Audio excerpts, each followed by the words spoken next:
What's up YouTube community, Bernd here, welcome back to another video lesson. Today I want to show you an amazing system that will improve every single aspect of your guitar solos. So it doesn't matter if you want to work on your improvisation skills or if you want to take your writing and arrangement skills to the next level. This will be really beneficial for all of that. So let's get started right away.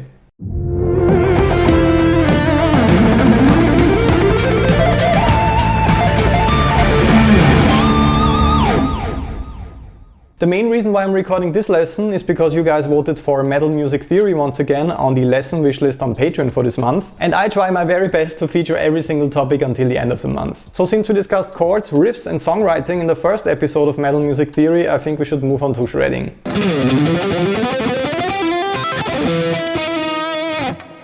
With today's lesson I want to introduce you to an amazing and very helpful system that will give you a quick and super effective overview of your scales and arpeggios across the entire neck. We will combine all of this theory knowledge in one position instead of seeing chords, arpeggios and scales as those completely separated topics. That way you will see much faster and more musical progress with your guitar solos and improvised takes, and those very annoying blind spots on the neck will slowly start to disappear over time. For today's exercise and practical example I picked one of the most common keys in rock and metal music, the key of E minor.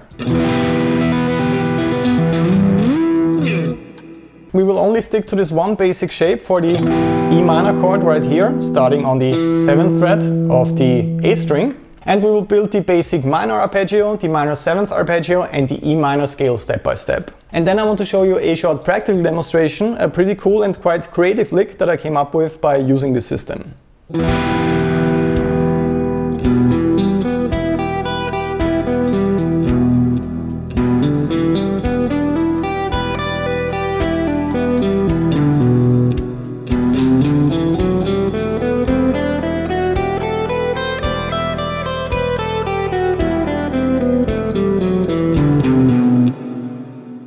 As always, you can download the PDF tabs, guitar profiles and practice backing tracks for this exercise on my Patreon page, patreon.com/Bernd. I upload these very helpful files for every single lesson that I post here on YouTube, and I'm in direct contact with all my members of the shred guitar community over there. So before we move on to the practical demonstration, I want to talk about what's going on here in detail. As you could hopefully see with my note overlay graphics, everything was based on this basic E minor chord shape. Those were the notes in red. You probably know this basic voicing already. We're starting out with the root E on the 7th fret on the A string. Then we're playing B on the 9th fret on the D string, the perfect 5th. Then we're playing E once again, so the octave.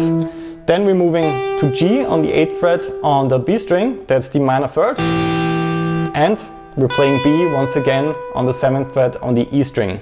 The first thing you can do instead of learning huge arpeggio shapes all over the neck is just extending this basic chord that you already know a little bit to get the E minor arpeggio shape. As you might already know, we have the same notes in the E minor chord than we have in the E minor arpeggio. So instead of playing a chord, we see them as single notes similar to a scale. So in order to get my first basic arpeggio shape for this chord, I just stick to this position, to this section on the fretboard, but then I try my best to find the notes E, G and B, the root, minor 3rd and 5th, in more positions on the neck here, sticking to a maximum of 2 notes per string, so we only want 1 or 2 notes per string to form this arpeggio. So first of all, I can visualize that I have B here on the 7th fret on the low E string, so I'm adding it to the arpeggio. I'm starting out with B, the perfect 5th, then I'm playing E, the root.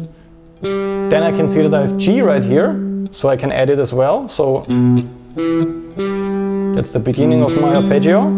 Then I'm sticking to the basic minor chord shape. I'm playing B once again, E, G and B once again here on top of the arpeggio. So once again I'm just visualizing this basic chord that I already know right here on the fretboard, and I'm extending it with the notes that I'm actually playing already in the chord, E, G and B, the root, minor 3rd and perfect 5th, but I'm adding them in different positions on the neck to get a full arpeggio shape. So whenever I'm playing this basic E minor voicing in a song, I can immediately move into a melody because I can also visualize the arpeggio shape right here.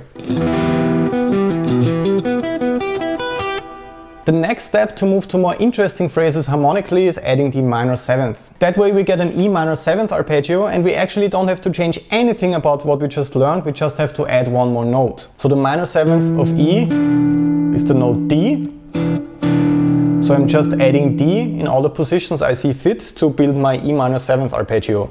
So when I visualize that, I'm starting out with B, and then I can already add D with a hammer on the 10th fret of the low E string. So I get a symmetrical pattern on the E and A string, which is always nice. Then I'm moving to B once again, the perfect fifth on the 9th fret on the D string. And then I get another chance to add the minor 7th right here on the 7th fret on the G string. I'm playing D right here before I'm hammering on to E once again. So up to this point. So I'm not changing anything about the previous arpeggio, I'm just adding D in 2 positions so far. And then I'm adding G on the 8th fret on the B string once again, the minor 3rd, before going to B and one last time up to D, the minor 7th here on the 10th fret of the high E string. So the full arpeggio sounds something like that. Which sounds pretty nice. So once again, I want you to make sure to remember the connection between those 2 arpeggios. You just have to add or remove the minor 7th here. The next step would actually be the pentatonic scale, since we only have 5 notes in that one, so we only have to work with 1 more note. But in our case, I want to go straight for the 3 note per string position of the E minor scale, since we talk about shred guitar playing a lot. So if you also want to include some cool shred phrases in your solo, this is the shape you want to go for.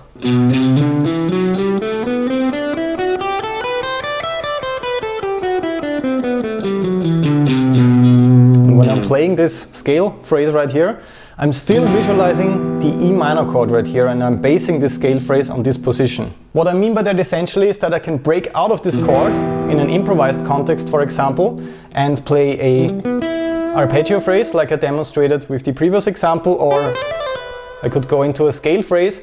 I can just visualize all that when I'm playing the E minor chord shape right here. So this is the biggest takeaway from this lesson and the first step to really mastering the fretboard. Of course, you still have to cover a lot of different chord shapes all across the neck. You have to consider the modes, exotic scales and so on. But today's example and exercise serves as a great introduction to all of that. Now here's a short but very fun practical demonstration. This is a lick that I came up with by working with this system.